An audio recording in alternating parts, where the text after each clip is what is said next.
première escale de ce voyage spécial au cœur des médias, Info TV, pour retrouver la ravissante, la bellissime, la talentueuse Viviane Andrea. Hello!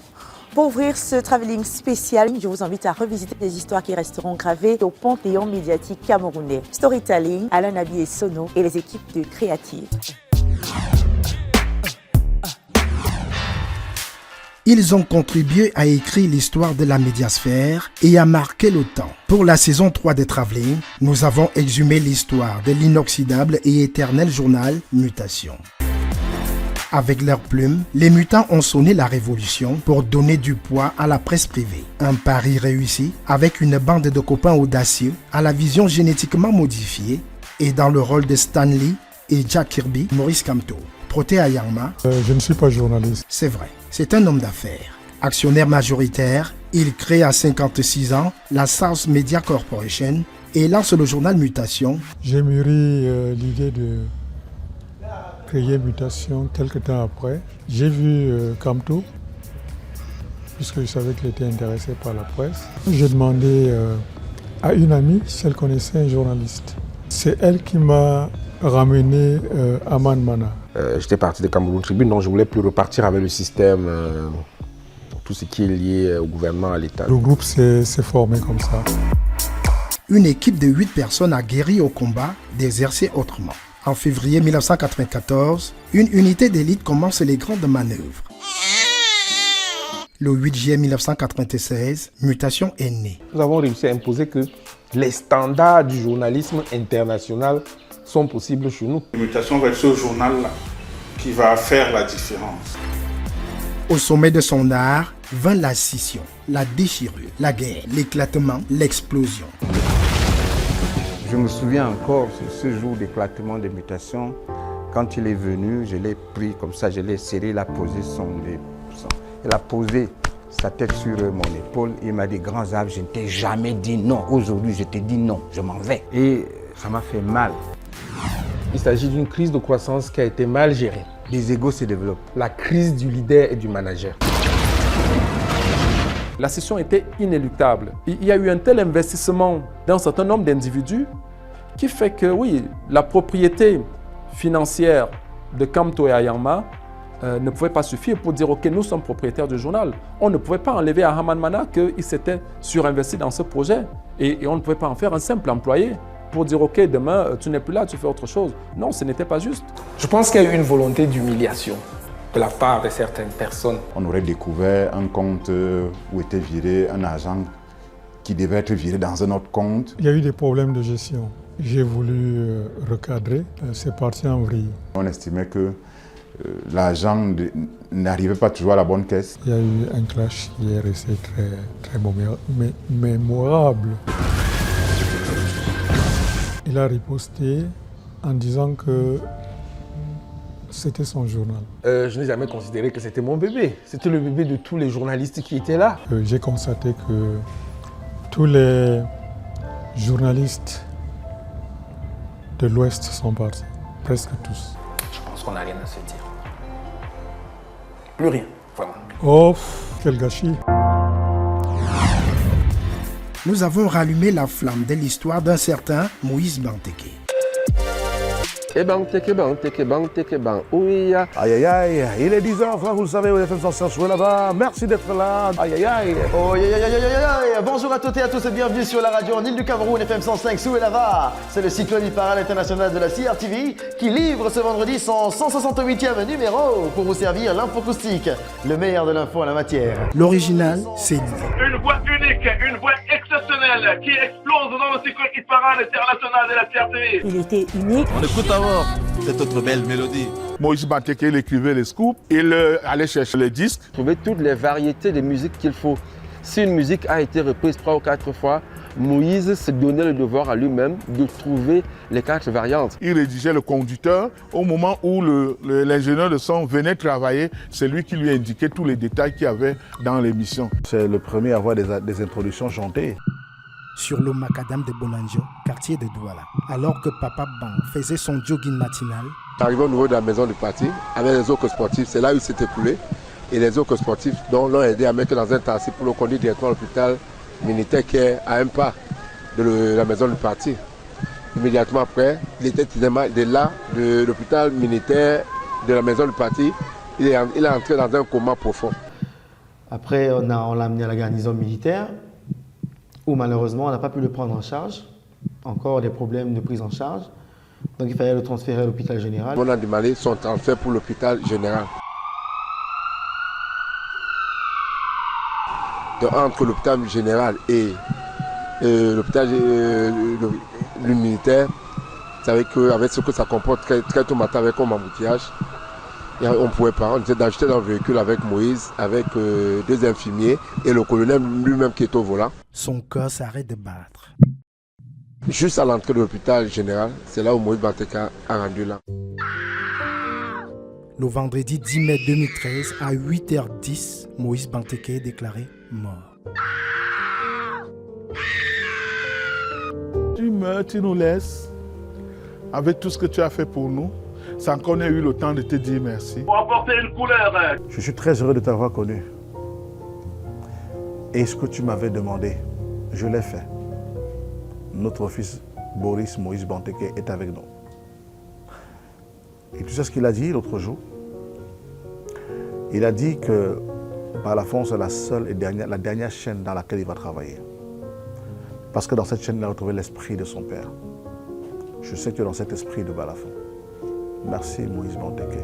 Le cyclone Hit-Parade international de la CRTV. Aujourd'hui, son fils Boris Banteke assure l'héritage radiophonique laissé par son père, Moïse Banteke. C'est plus lourd que 10 villas, 400 jets privés et 800 000 naira. C'est plus lourd que tout ça. Parce qu'en fait, ce monsieur n'a pas, je ne sais pas ce qu'il a fait au Cameroun. Ah, mon fils, si tu savais ce que ton père m'a fait. Il est peut-être le fils de Moïse Banteke, mais Moïse Banteke est mort. Et quand on meurt, on perd tout le monde. Aujourd'hui, Boris n'a aucune faveur. Il ne peut exister que par la qualité de son travail. Big up à l'équipe de Traveling qui nous suit. Pour la 12e du classement cette semaine, le cyclone Hit-Parade international de la CRTV. Père, papa, Moïse, eh bien, ça fait 10 ans que tu es parti. Je ne sais pas si c'est vrai quand on dit que les morts ne sont pas morts, mais j'ai l'impression qu'il y a tous les jours de ma vie quelque chose de toi qui jaillit de moi. Et fort heureusement, je l'accepte avec grand amour. Tu me manques énormément. Disant que les enfants et moi essayons de nous accrocher tant bien que mal. Ce n'est pas facile. Mais on s'accroche bien. On se bat pour que le nom que tu as laissé ne s'éteigne jamais. Et honnêtement, si de là où tu es, tu nous entends et que tu nous regardes, j'ai envie de dire, bouge ton corps. Amazing. Moi aussi, j'ai envie de toi. Nous t'aimons. Nyanga Boy, Papa Bang, Moïse Banteke, une marque déposée à jamais au panthéon médiatique. Partir et laisser un lourd héritage, Ibrahim Chérif aussi. C'est à Garoua, dans la région du Nord, qu'il va véritablement entamer sa vie professionnelle. Pendant que je suis reporter, on me dit non, on va t'essayer au journal. De fil en aiguille, sans trop se forcer, comme depuis le départ, Ibrahim Chérif rejoint l'équipe d'Actualité Hebdo. La vraie histoire, la voici. Nous sommes en 1991, on est vendredi. Didier fait un accident le vendredi dans la journée, toujours en allant justement au palais des congrès. Où se tenait la tripartite, je ne sais pas qui il allait chercher là-bas. Là, il y a sa voiture qui a failli aller dans le ravin.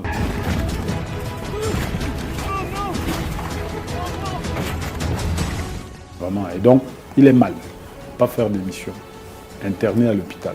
L'équipe d'Actualité Hebdo s'est réunie. Il dit, qu'est-ce qu'on fait? Bah, je les regarde. Ils me disent, bon, vraiment, nous on pense que c'est toi qui vas faire ça. Actualité Hebdo. CRTV, où le règne de l'institutionnel dans cette chaîne de services publics, l'inamovible assume les choix opérés par son média. On nous fait en réalité un mauvais procès. J'ai même peur qu'aujourd'hui, il y en a parmi, appelons-les nos concurrents, qui font plus dans l'institutionnel que nous. Les sujets ne sont pas tabous à la CRTV. Maintenant, ça dépend de comment nous les abordons. Que cette génération-là travaille davantage et qu'elle se cultive, je constate que la jeune génération a de la peine à se retrouver dès qu'il faut faire preuve de culture générale. La presse voisine, il la fréquente abondamment pour rester au parfum des opinions différentes. Plein de les radios urbaines là. Moi j'ai de la peine à suivre. Les quotidiens vraiment, en fait c'est ceux que je lis prioritairement. Dans ces journaux là, il y en a qui sont ce qu'on pourrait appeler à place poubelle. Il y a des programmes là qui sont compliqués à suivre. Écoute, Bonis, je peux te gifler. Je peux te gifler là. Répondez à la question. Amouf, répondez à la question. Chien. C'est-à-dire que vous avez un programme qui dure 4 heures, 5 heures de temps. Donc vraiment c'est difficile à suivre. Parce que ça n'a pas de format. Je zappe très rapidement. Même si vous êtes à la retraite, on aura toujours besoin de vous, moi personnellement. Contre vents et marées également, Martin Kamumim a lui joué de la survie pour pouvoir se mettre debout dans tous les sens du terme. J'ai pas eu une enfance normale et logique comme tous les autres enfants parce que on m'amenait d'hôpitaux en hôpitaux, de cellules de prière en cellules de prière pour que je puisse retrouver la vie. Il se trouve simplement qu'un matin, je n'arrivais plus à me lever alors que je commençais comme tous les enfants à faire les premiers pas pour apprendre à marcher. Ben, sur ce coup, je ne marchais pas, je pleurais, je criais. Et quand on est venu me voir, on a découvert que j'avais eu une sorte de paralysie générale qui s'expliquait comment, pour mon père qui était infirmier, c'est la poliomyélite. Pour ma grand-mère qui a bien rattaché les difficultés de naissance et autres, elle a conclu que c'est de l'ordre métaphysique, mais toujours est-il que je n'arrivais pas à marcher.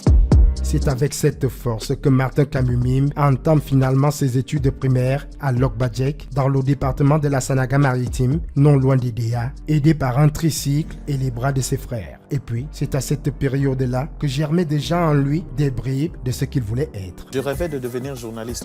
En 1993, son baccalauréat en poche, Martin Lafleur espère passer le concours d'entrée à l'École supérieure des sciences et techniques de l'information, ESTI.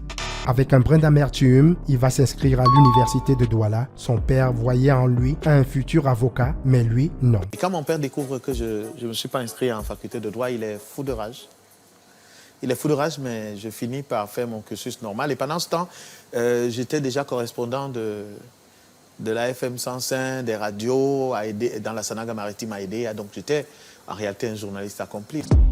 À l'époque, le jeune journaliste rêve de faire son entrée dans la chaîne de service public. Le destin et le choix en ont voulu autrement. Avec Nana Paul Sabin, il va proposer un projet éditorial pour la gestion de l'information sportive sur les antennes. Encore une autre occasion pour prendre sa revanche sur CRTV. J'arrivais à Equinox avec une seule volonté, avec mon ami Nana Paul Sabin, c'était d'effacer la FM 105 de la carte. Sur son chemin, un certain Makta Silla, l'homme qui lui permet d'accéder à un championnat plus compétitif. Martin Kamumim fait ainsi son entrée sur la scène internationale. Quand je suis arrivé à STV, je n'ai pas fait 6 mois. Il m'a envoyé en stage, non pas à Paris, au Sénégal. Je suis allé me former en commentaire des meetings d'athlétisme en télévision. Et toute l'histoire, la belle histoire de commentateur de match est venue de là. Parce que je rencontre là-bas un monsieur qui s'appelle Eddie Hamel, qui est subjugué par ce qu'il me voit faire. Et il me dit, je crois que tu es mieux dans le commentaire des matchs de foot. 2010 sera à coup sûr la confirmation de la place qu'il se bâtissait silencieusement dans la profession. La Coupe du monde de football se joue en Afrique du Sud et il fait partie des commentateurs. Lorsque Jean Lambernan quitte la scène en 2004, je souffre dans ma chair et dans mon âme. Parce que partout où je passe, j'entends des phrases. Ah, depuis que Jean Lambernan est parti, oh, il n'y a plus de journalistes sportifs de qualité. Tous, ils sont médiocres. Jusqu'en 2010, lorsque tout le monde me découvre, et chacun dit, ah, il y a au moins quelqu'un qui a suivi les pas de Jean Lambernan, Abednego Messan et autres. Au summum de sa carrière, catapulté depuis la toile, cet après-midi-là, une vidéo à caractère sexuel tournée dans son bureau et impliquant le directeur de la radio RSI, son ami et chef traditionnel Wilfried Eteki et Malika Bayemi, une jeune femme de 24 ans au moment des faits, va mettre dans la balance l'estime de Martin Kamumim en créant une indignation dans l'opinion. Mon intime conviction, c'est que Martin a été une victime plutôt qu'un coupable. Jusqu'à présent, lorsque Martin pense à cet épisode, il a toujours l'impression d'avoir été trahi. Il y a beaucoup de gens qui l'ont abandonné, qui l'ont laissé tomber. Certains se sont même retournés contre lui. Pénible pour son épouse Mado, pour ses filles. Oui, notre vie actuelle est devenue un enfer. Un pardon public au cours d'une conférence de presse organisée en présence de son épouse. À mon épouse, pardon d'avoir fait de votre vie un enfer. Dans la page suivante de notre livre d'histoire, il y a un personnage atypique. Je suis Suzanne Bema Kalalobe. Ça tourne. Les hommes sont des gens extrêmement dangereux. C'est-à-dire, dès que vous devenez leur femme, vous devenez aussi leur domestique supérieur. Donc je ne tenais pas à devenir la domestique supérieure de mon compagnon avec lequel nous avions le même âge. On était à égalité surtout. Il n'y avait pas de raison que je devienne son épouse pour être sa domestique ou simplement la pondeuse qui va lui faire des enfants à la maison. Donc bon, lui et moi, on n'était pas d'accord sur ça. Lui, il a toujours voulu se marier, moi je ne voulais pas. Et j'avais une conception très révolutionnaire du couple. Libre. Masso a dit que elle, Masso, son corps n'est pas le corps d'une seule personne. Je suis devenue sugar mommy. Vous savez ce que c'est que les sugar mommy? Je suis devenue une sugar mommy. J'ai pas de gars. On m'a chassé. Ne se gêne d'ailleurs pas d'ironiser sur ses problèmes de cœur en faisant le parallèle avec son militantisme. D'ailleurs, on me chasse toujours. Même avec des gars, je ne parle pas. Hein. C'est eux qui me chassent. Je ne parle jamais comme ça. On m'a chassé. Elle est comme ça, la Suzanne Kalalobe. Son avis se vend pas cher. Il suffit de demander. Le RDPC. Parti de masse, parti de cadre, parti qui a des automatismes. Achille Mbembe. C'est un de mes intellectuels préférés qui a un peu dérivé. Claude Abbé. Il dit ce qu'il pense. Mathias Eric Onangini. Onangini, pour moi, a été pendant longtemps l'un des meilleurs politologues camerounais, des politistes. Et maintenant, la posture qu'il a prise à parler tous les jours à la télé a figé un peu son intelligence et il est devenu instrumentalisé. Dans la catégorie des moins huppés dans son estime, il y a Equinox TV, Maurice Kamto, le MRC et l'entreprise Eneo. Macabo. Double Macabo. Macabo, puissance 5. La brigade anti-sardinard. Oh, là-bas, ça c'est des djihadistes, là-bas, des radicaux. On devrait les arrêter et les mettre tous en prison. Dans la catégorie spéciale Peut mieux faire. Pobia, notre président, toujours droit devant. Pobia, toujours sugar.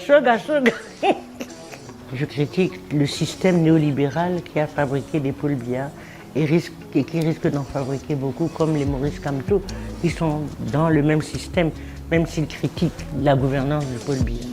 Sur les émissions de débat dans nos médias. Il y a une part de mimétisme, si vous voulez, et manque total d'imagination et de travail. Ça, c'était 9 mois plus tôt, avant que Massou ne décède de suite de maladie le 1er août 2024. Comment peut-on en effet imaginer enterrer son enfant alors qu'on est soi-même âgé de plus de 90 ans? Suzanne a commencé à se plaindre d'une jambe malade. Ça s'est empiré, ça allait progressivement. Elle avait perdu l'appétit. Désormais, la combattante s'endort pour l'éternité, comme Ruben Oumniobe, dont elle chante ici la gloire, un extrait de l'album Ni Africa Ni Yozo, écrit par celui qui a été son compagnon, Beyaman Weyak.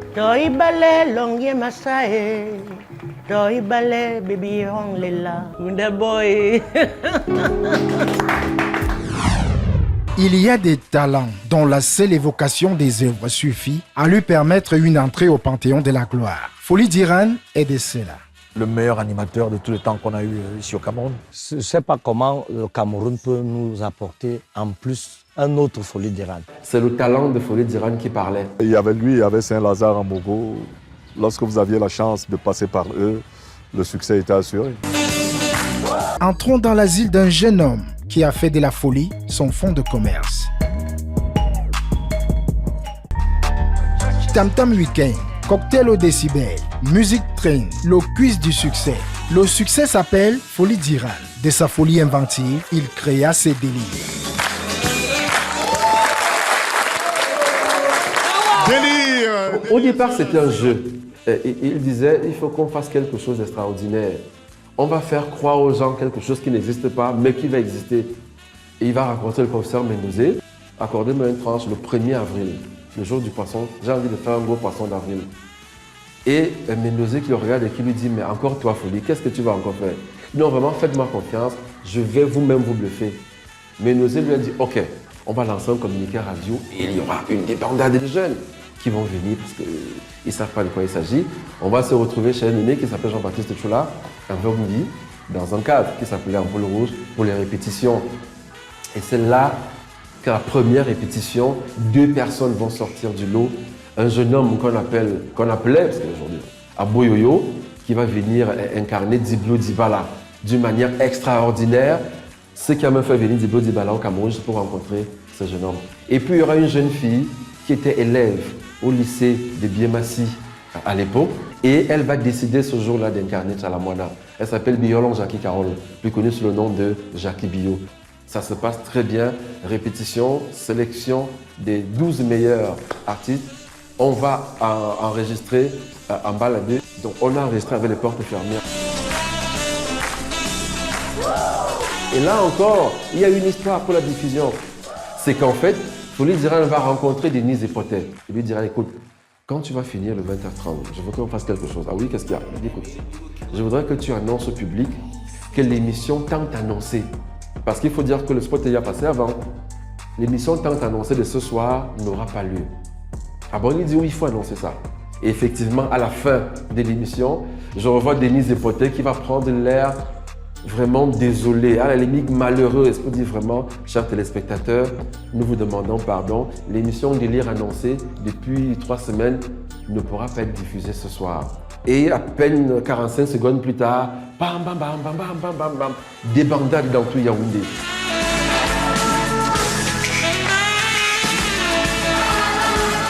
On l'avait fait spécialement pour ce 1er avril-là. Et c'est le professeur Mendozé qui va dire, écoute, tu me refais ça l'année prochaine. Et tout de suite, on ouvre avec quelque chose de chaud, de beau. Avec délire, le poisson d'un jour va se déguster 26 années durant, un record pour la présence à l'antenne d'une émission de variété au Cameroun, jamais égalé à ce jour. Folie Diran, à travers le label Délire, va révéler, former et donner une tribune à des dizaines de jeunes. C'est Dip Ngom qui donne la chance à Folie Diran à la radio pour la première fois, dans une émission qui s'appelait Sacré Mercredi. Alors ils vont faire un duo extraordinaire.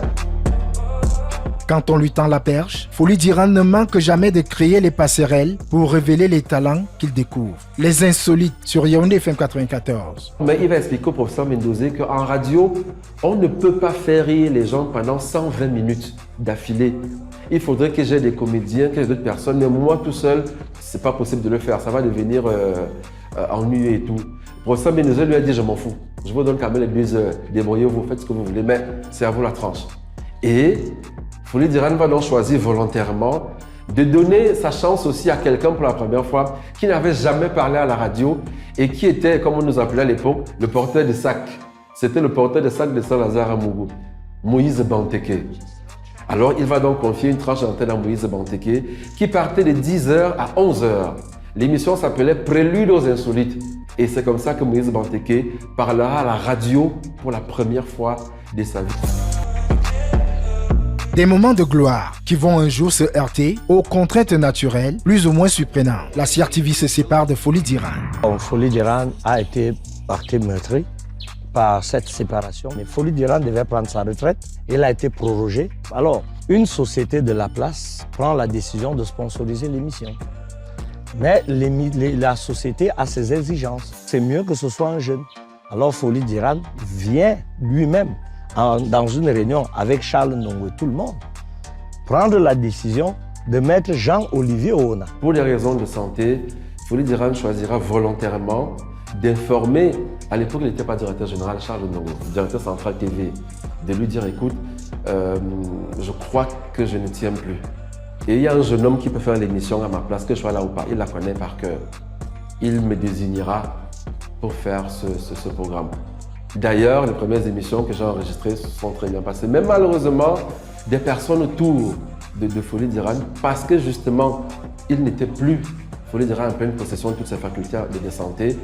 On a tellement manipulé l'information, on a même créé une page Facebook, alors que je peux vous certifier jusqu'à l'heure où je parle là, Folie d'Iran n'a jamais eu d'adresse email. Non.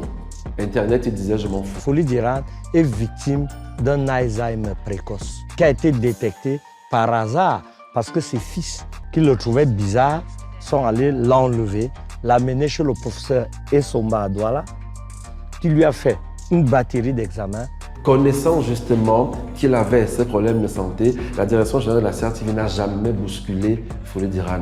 À aucun moment, on n'a ni coupé son salaire, ni, je ne sais pas moi, chassé. C'est encore ennuyeux que des personnes autour de lui n'aient pas voulu accompagner ces dinosaures de médias dignement vers sa retraite. Mais sa séparation n'a pas, pour moi, été positive. On devait préparer. Ce qui m'a le plus choqué, c'est que pendant plus de 20 ans, il est resté au même niveau. Est-ce que ce qu'il faisait à la CRTV ne méritait pas qu'à un moment, il passe à un stade supérieur? Quelqu'un comme Folie, on ne se sépare pas de lui comme on l'a fait. Côté jardin, le film de sa vie privée s'intitule « 3 mariages pour une solution », à l'image de la séparation avec son employeur. Il aime passionnément et quand une femme découvre qu'il est comme ça, il devient facile de venir l'embobiner. Il s'est marié sous le régime polygamique, je dois signaler. Mais il se trouve que chacune des femmes qui venaient voulait être seule. Folie d'Iran reste un univers à lui tout seul. Dans son ascension professionnelle et parmi ses multiples facettes, il a fait du cinéma, raflant au passage quelques prix des meilleurs scénaristes, comme avec son feuilleton Amour amer. Et on termine donc le film sur une chanson. Dans sa peau de chanteur, il a commis 3 albums. Le reste, elle s'en fout. Figure marquante des 30 ans de la télévision camerounaise, Folie d'Iran profite de sa retraite auprès des siens à Douala. Folie d'Iran, Mutation, Moïse Banteke, Ibrahim Chérif, Martin Camus-Mille, Suzanne Kalalobé, à jamais dans le livre d'histoire des médias du Cameroun et de l'Afrique.